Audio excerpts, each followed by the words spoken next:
In the beginning, God created the heavens and the earth. The earth was formless and empty, and darkness covered the deep waters.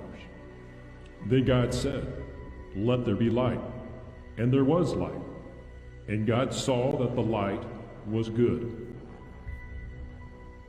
Then God said, "Let us make human beings in our image, to be like us." In the image of God, He created them. Male and female, He created them. Then God blessed them and said, "Be fruitful and multiply. Fill the earth and govern it." Then God looked over all that He had made, and He saw that it was very good. So the creation of the heavens and the earth and everything in them was completed.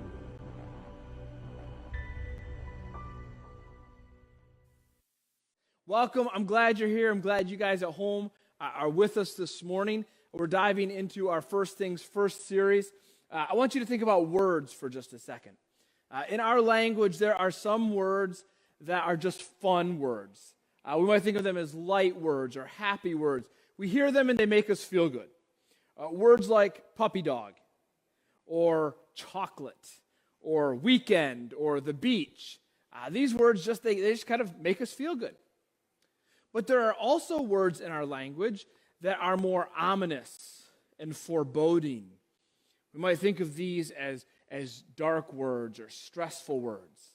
They're words like ominous and foreboding, or maybe storm or Alabama. And then there are words that are, at first glance, kind of those dark words, those ominous words. But then the more you dig into it and think about it, you realize maybe it's not quite as bad a word as you thought.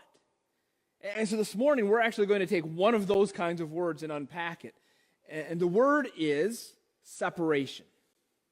Now, when you first hear that word, maybe it brings some emotion to your heart or to your mind, a fear or dread.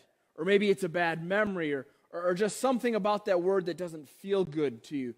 And I understand, because there are times when separation can be difficult and painful, and it's not always easy, and it can be a bad thing. But I want to suggest to you this morning that separation is actually something that began with God. And when God first separated, it was for very good reasons. And much of God's good creative work, at the beginning and now, is done through the act of separation. So what we're going to do this morning is kind of dig into that a little bit. We're going to survey almost the whole Bible by the time we're done, talking about this concept of separation, which I think is one of these really important life principles that we need to understand if we truly want to experience life the way God created it to be experienced. So in Genesis chapter 1, we have the story of God's creation. And that's where we'll start this morning. So if you have your Bible, you can open it to Genesis 1, or you can pull it up on your phone or tablet, or you can just follow along by looking at the screens. Let's look at Genesis chapter 1, verse 3. It says, "And God said, 'Let there be light.'" So this is the beginning of His creation. He's getting everything started, and there was light. Because we know that when God says something, it happens, right? So, and God said, "Let there be light," and there was light. And God saw that the light was good. Just a quick reminder here. Anything that God does is good. And that's the very first message we get from Genesis. And this carries on through the whole Bible. And as we experience in our lives, we see this also, that anything God does is good. So God said, "Let there be light." There was light. God saw that it was good. And God separated the light from the darkness. So God begins His creation by separating light from darkness. Now, I never noticed this until just a couple of weeks ago. I was reading through Genesis 1. I read through it several times as we're getting ready for this series. And just one time I was reading through, and I thought, this phrase keeps popping up. This one. And God separated. In fact, it shows up 5 times in the first chapter. God separated the light from the darkness. And he separated the oceans from the sky. And he separated the land from the water. Over and over again, we see that God separated. And I just started mulling over this idea in my mind. Why is it important that God separated? What does this mean for me? And I begin to understand, there's actually a principle here that's worth remembering for all of us. And it's this, that order is the result of separation. You see, God created order. The world that we live in is orderly. The sun rises and sets. I know it's metaphorical. We spin, the sun stays where it is. But the sun rises and sets, right? We have seasons. We go through a year and it's pretty much the same. Everything is orderly in creation.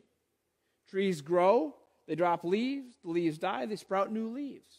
Our bodies, the way they function is orderly. Our blood pumps through our body because our heart keeps beating. We breathe in, our lungs fill with air. We breathe out, they get rid of all the harmful stuff. Order. We see it everywhere in creation. And the reason we have an orderly creation is because God engaged in the creative work of separation. So in our lives, it's just worth putting this in your mind for now. We'll come back to it. In our lives, if we want to have an orderly life, then we also need to figure out how to engage in the creative work of separation. But let's stay in Genesis 1 for just a second, because there's another phrase we're going to see that also shows up 5 times in the first chapter. And it's similar to "and God separated," but a little bit different. And it gives us another perspective. So we're going to go to the last appearance, which is verse 24. This is Genesis 1:24. And God said, "Let the earth bring forth living creatures according to their kinds, livestock and creeping things and beasts of the earth according to their kinds." And it was so. So here this is the last creation before people. God's creating land animals. And he says, I want there to be all different kinds, but they're going to produce and reproduce how? According to their kinds, in an orderly fashion. This is what that means. You can take a poodle and a golden retriever, and you can put them together and you'll get a golden doodle, right? But you can't take a poodle and a camel and put them together. I don't know what you would have. It wouldn't work because you can't reproduce not according to kind. This is how creation works. You can produce according to kind, along with kind, but not otherwise.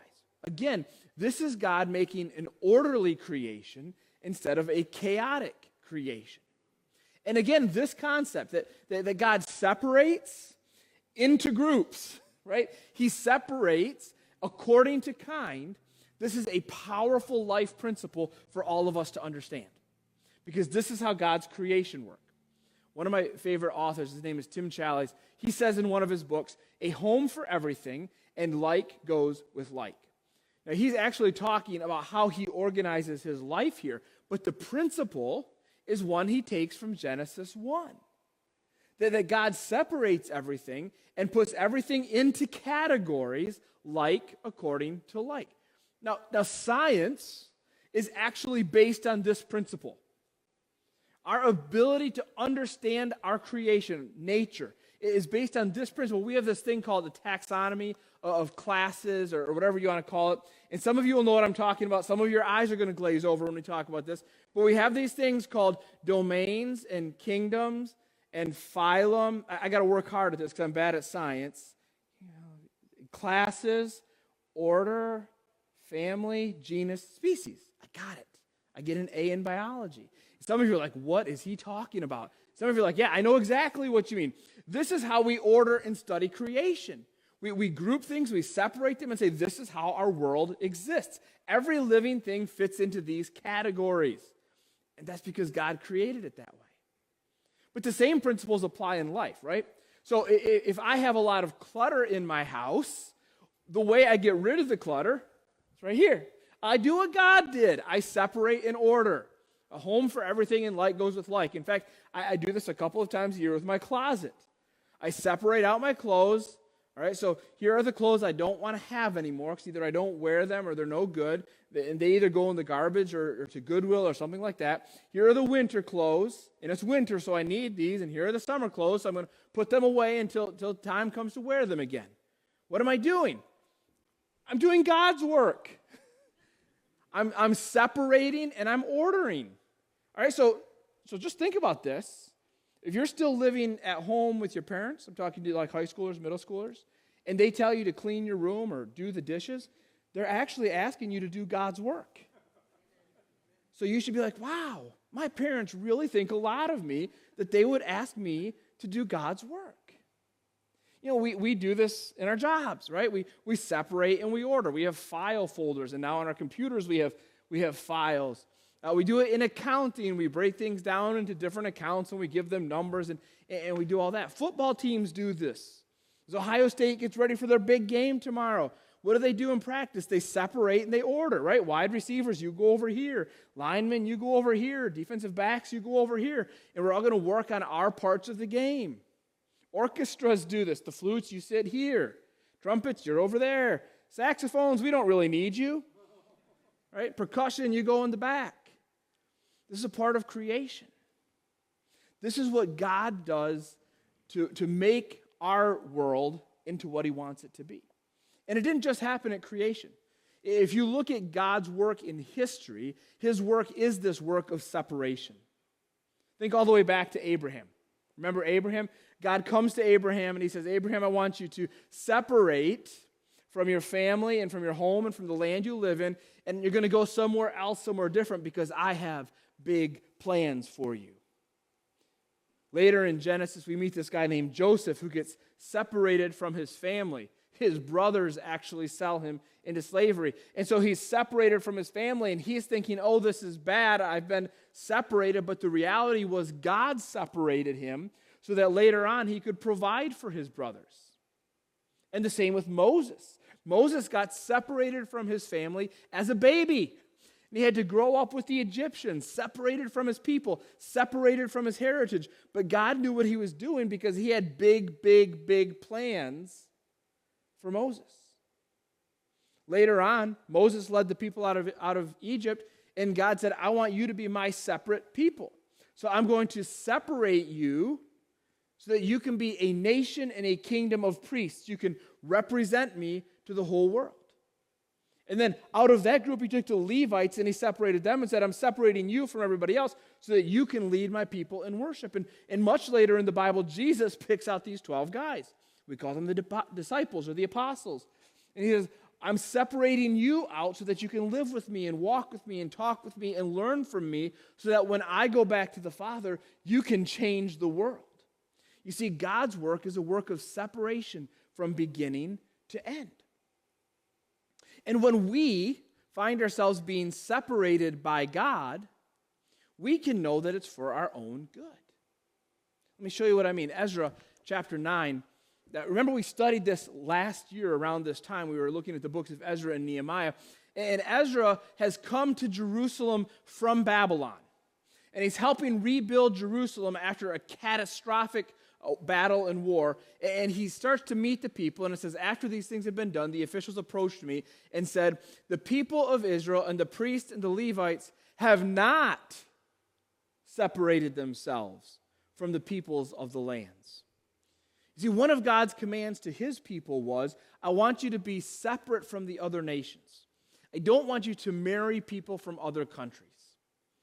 And the reason was because God knew if they marry people from other countries, they will also be marrying their gods. And those nations will bring their false gods into Israel and lead Israel astray. That's exactly what happened. They begin to marry people from the surrounding countries. Even their kings did it. King Solomon married hundreds and hundreds of women from other countries, brought all of their gods into Israel. They actually set up idols and temples and tabernacles to these false gods all over Israel. And so that the people of Israel were worshiping gods like Baal and Ra and Molech, who demanded child sacrifice. And it was because of this unfaithfulness that God allowed Babylon to conquer Judah. And he allowed them to destroy Jerusalem. And now the people have come back to rebuild Jerusalem, and they realize we're doing the same thing again. You see, God demanded they keep themselves separate because it was for their own good. To be separated by God is good. But to be separated from God, now that is bad. God is the sustainer of everything, right? He holds everything together. He keeps it all going. We live and we breathe because He gives us breath. The world makes sense. The world is orderly because of God. Try to think for just a minute what it might be like to be separate from that. Because whether you believe in God or not, He is present and He is here. But to be separated from God, that means to lose everything that holds everything together. To have this sense of being consistently pulled apart, a sense of eternal chaos and confusion, always dying but never dead. This is how the Bible describes hell. It says it's like a fire. It's this always burning but never consumed. This is separation from God. And Jesus said the day is coming when people will be separated into two groups. This is what He says in Matthew chapter 25. He says, before Him will be gathered all the nations, and He will separate people one from another, as a shepherd separates the sheep from the goats.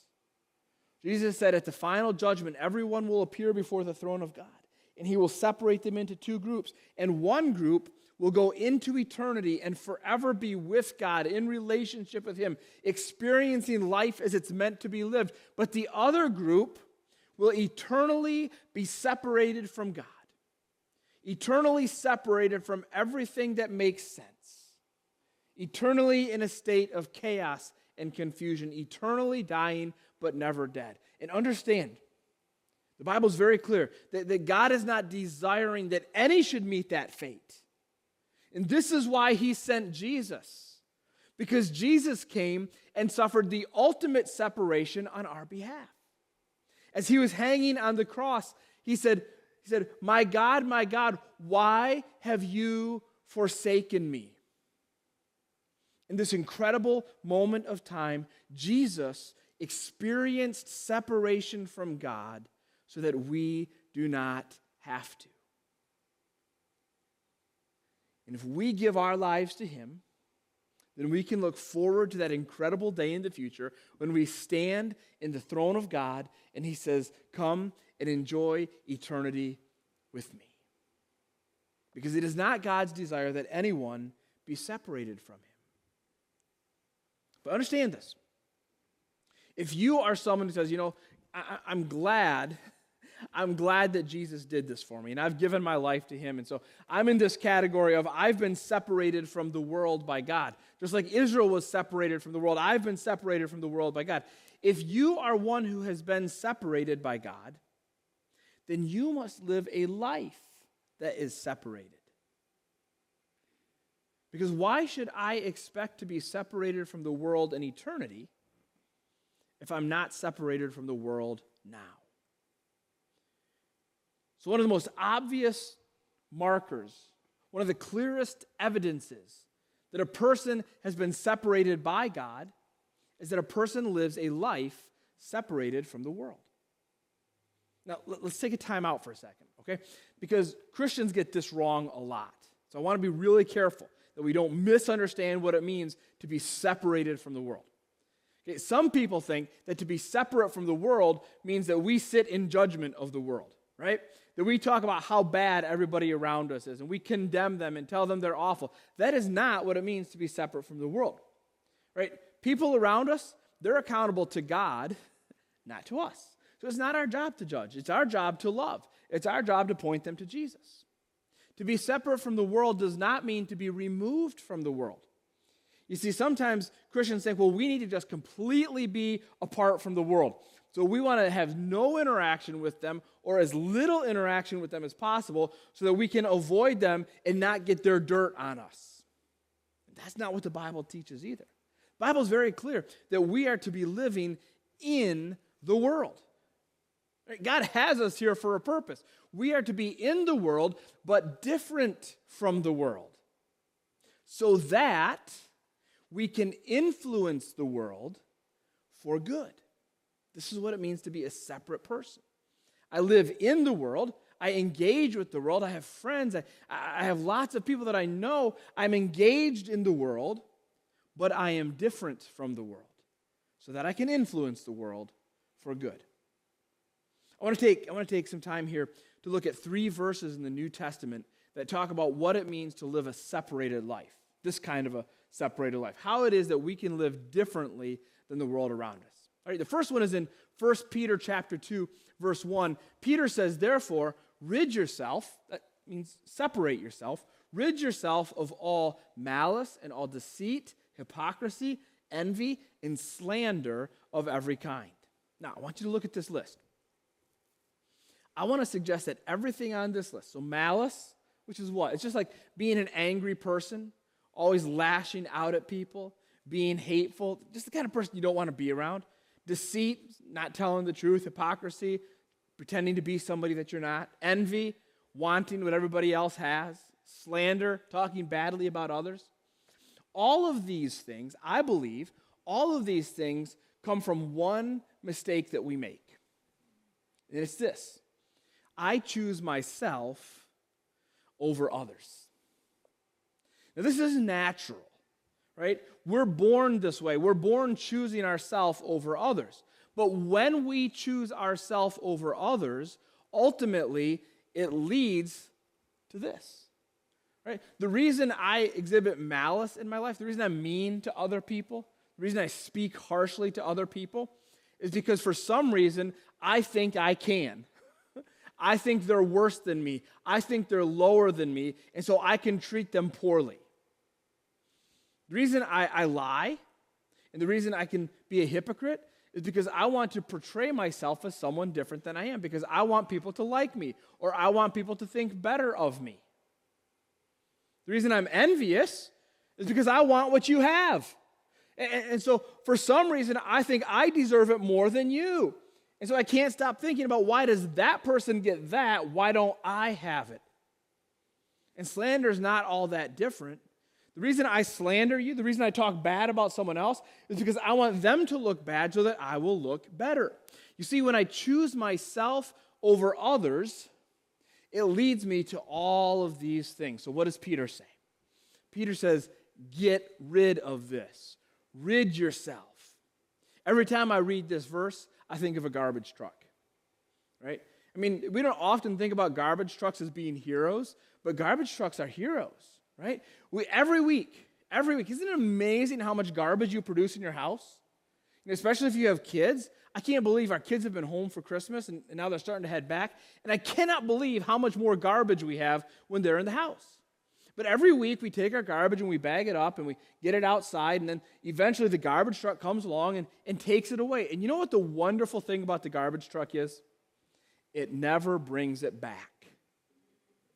And I've noticed this, maybe you've noticed this too, I don't think I have ever seen anybody running down the street chasing the garbage truck saying, wait, bring me my garbage back, I changed my mind. Because once we get rid of our garbage, it's like it's gone, and what a relief, I don't ever want to see it again. Now, most of the time in life, when we're exhibiting these kinds of behaviors, it's because someone has treated us differently than we think we deserve, right? The reason I behave this way is because someone has done something to me that I didn't like, or they've said something to me or said something about me that I don't appreciate. Let me be honest with you for a second. That's life. In life, people are going to disappoint you. People are going to hurt you. People are going to say things you don't like. They're going to do things you don't like. They are going to hurt you. And you have a choice.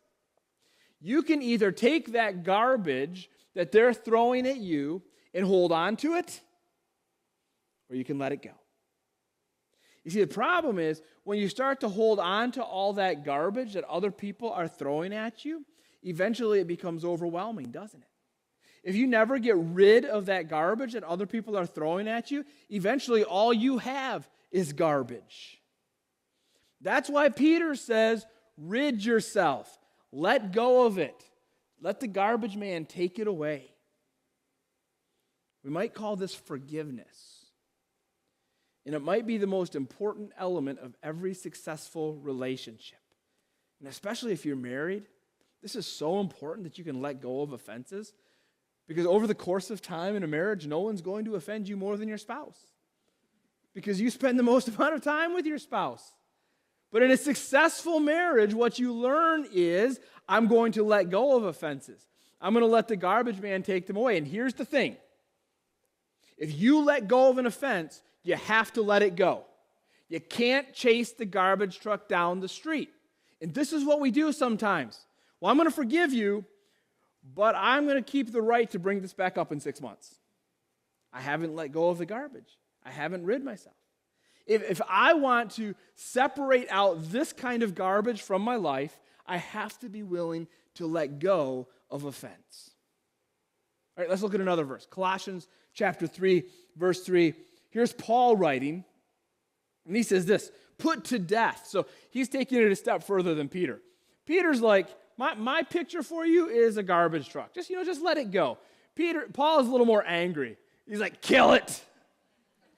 Put to death, therefore, what is earthly in you, sexual immorality, impurity, passion, evil desire, and covetousness, which is idolatry. And if I was going to try to wrap all this up into one simple principle, what I would say is this stuff here in this list, this is the result of choosing temporary pleasure over lasting righteousness.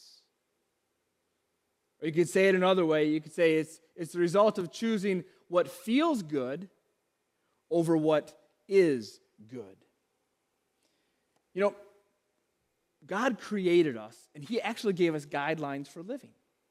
And the reason He gave us these guidelines is because He cares about us. So He gives us this wonderful gift of sexuality. He says, look, here's this gift of sexuality that it's enjoyable. It helps you to fulfill the creation mandate, which is to be fruitful and multiply. However, let me give you some guidelines for it, right? Keep it within the committed boundaries of marriage. Because if everybody does that, everybody will have the maximum enjoyment with the minimum pain. But what do?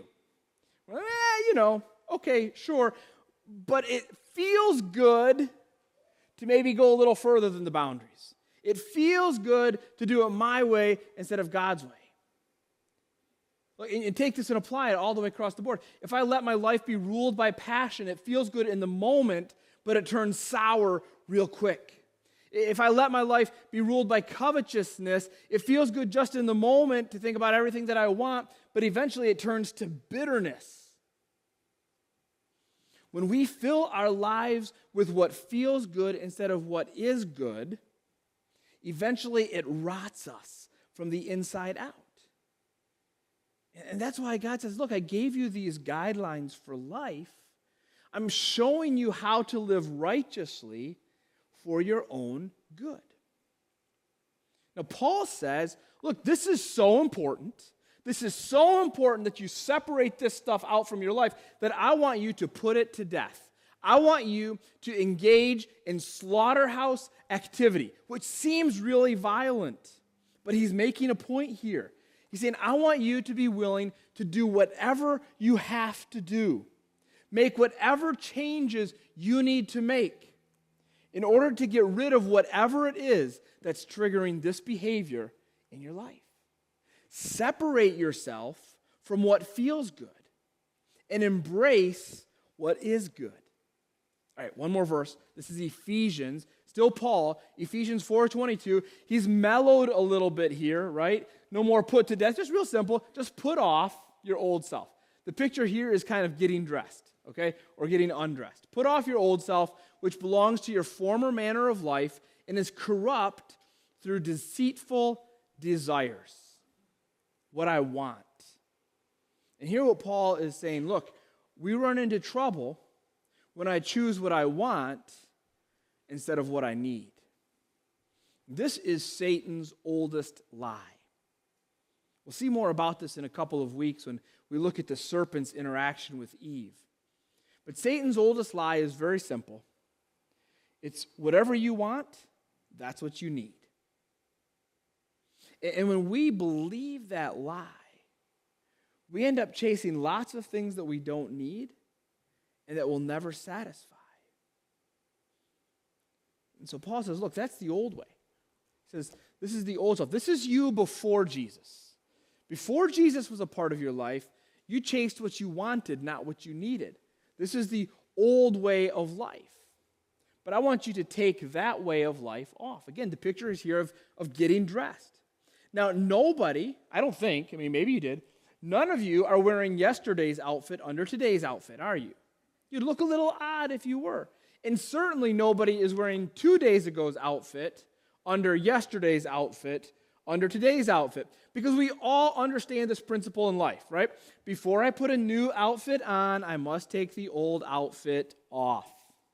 And the same is true with Jesus. Before I put Jesus' new life on, I must take the old life off. I must separate myself from it. So here's what we see in these 3 verses. If I want to separate myself from the old life, then I need to stop choosing me over others and start choosing others over me. And I need to stop choosing what feels good over what is good and start choosing what is good over what feels good. And I need to stop choosing what I want over what I need and start choosing what I need over what I want. Let me give you just a couple of really simple, hopefully practical ideas for how you can do this type of separation in your life. Number 1, recognize the clutter in your life. Clutter is anything that keeps us from doing what God has called us to do and being who God has called us to be. Now, we understand the idea of clutter physically, right? It's too much stuff or the wrong stuff or just messy stuff. But we can have spiritual clutter as well. In fact, that's what Peter and Paul are talking about in these verses. That's the spiritual clutter in our life. Stuff like malice and envy and anger and hatred and being ruled by our passions and covetousness and immorality and impurity. All of this stuff is the spiritual clutter in our life that keeps us from being who God created us to be and keeps us from experiencing life the way God created it to be experienced. So I have to recognize the clutter in my life. And that means taking some time, maybe right now. And probably you don't need to take that much time for this. To look at your life and say, what's keeping me from being what God wants me to be? And maybe for today, just pick one thing. Maybe there's more, but just pick one thing. And the second step is then to identify the source of the clutter in your life. Clutter is caused by consumption, right? What we consume leads to clutter. So if I have lots of stuff or too much stuff or the wrong kind of stuff, that's because I'm buying too much stuff, right? This makes sense. If me personally in my body is full of clutter, and it is because we've been through the holidays, it's because I'm eating the wrong stuff. And spiritually, if my life is full of spiritual clutter, it's because I'm consuming the wrong stuff. I'm listening to the wrong things. I'm watching the wrong things. I'm reading. I'm thinking about all of this is what I consume. You know, if I find myself in this place where I'm always wanting what other people have, maybe I need to stop looking at the social media accounts that are driving me there. If I find myself in a place where I'm always angry, maybe I need to stop watching the news or back away from politics a little bit because that's causing clutter in my life. Identify the source of your clutter. What is it that you're consuming that is causing clutter in your life? And once you've identified the source, it's really simple. Take it off, take it to the curb, put it to death, separate yourself, right? Take off the old clothes, put on the new. If you've got relational clutter going on, take it out to the curb, let the garbage man take it away, let go of it and let it go. Put it to death. Do whatever you have to do to get rid of it, to make it go away. All of us have clutter in our lives. All of us have something or some things that are keeping us from being who God called us to be. If that clutter is caused by the television or by Netflix, maybe it's time to put down the remote and pick up the Bible. If it's caused by social media, maybe it's time to set the phone aside and have a real conversation with somebody who's going to build into your lives. Whatever it may be for you, I want you to remember where we started today, okay? We started when God separated the light from the darkness. That wasn't just something that God did at the beginning. That's something that God is still doing today, and it's something that he wants to do in your life. He wants to separate the light from the darkness so that he can shine his light into your life, and then he can shine his light through you and into the lives of others. But the more clutter we allow to remain in our lives, the less his light breaks through and the less his light breaks out. So if we want to be conduits of God's light, the place we begin is by getting rid of the clutter, by separating ourselves from what's holding us back. Let's pray. Father, first and foremost, thank you for sending Jesus. Thank you that he was willing to come and be separated from you so that we could be connected to you. Father, thank you for shining your light into us, your love. We want to be people of light. That means we want to get rid of all the clutter that keeps that from happening. So, Father, I pray for my friends right now as they take a look inside their hearts and their minds and ask themselves this question. Pray that you would give them the wisdom and the discernment that they need to see what they can remove, to see what they can separate. And Father, then I pray that you would give them the courage and the endurance to do the hard work of separation. Thank you that we can be confident that you are with us in this journey and that you will empower us in this journey if we give it over to you. In your name, amen.